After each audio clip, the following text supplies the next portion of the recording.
சவுகார் அம்மாவோட மறைவுக்கு என்னுடைய ஆழ்ந்த அனுதாபங்களை தெரிவிச்சுக்கிறேன். நான் சென்னை வந்து 50 வருஷம் ஆச்சு. 50 வருஷமாக அவங்களுக்கு தெரியும். கண்ணன் ஒரு கை குழந்தைன்னு ஒரு பிளாக் அண்ட் ஒயிட் படம். அதில் நான் ப்ரொடக்ஷன் மேனேஜராக வேலை பார்த்துட்டு ஒரு சின்ன கேரக்டரையும் நடித்தேன். அதில் சவுகார் அம்மாவுக்கு ஒரு முக்கியமான கேரக்டர், பிளாக் அண்ட் ஒயிட் படம்.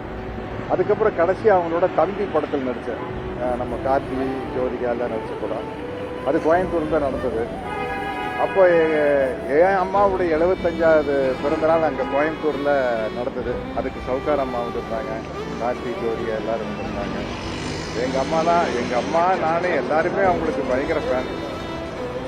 மறக்க முடியாத படங்கள் புதிய பறவை, ஒளி வழக்கு, உயர்ந்த மனிதன், பாமா விஜயம், இருகோடுகள், சொல்லிக்கிட்டே போகலாம். எல்லாமே வந்து வந்தோம் 4 பாட்டு பாடணும் அப்படின்ட்டு இருக்காது. எக்ஸ்ட்ரானரி பவர்ஃபுல் கேரக்டர் தான் அவங்க ஹீரோயினாக நடித்த எல்லா கேரக்டருமே. ஒரு மாபெரும் இழப்பு. அனைவருக்கும் என்னுடைய ஆழ்ந்த அனுதாபம்.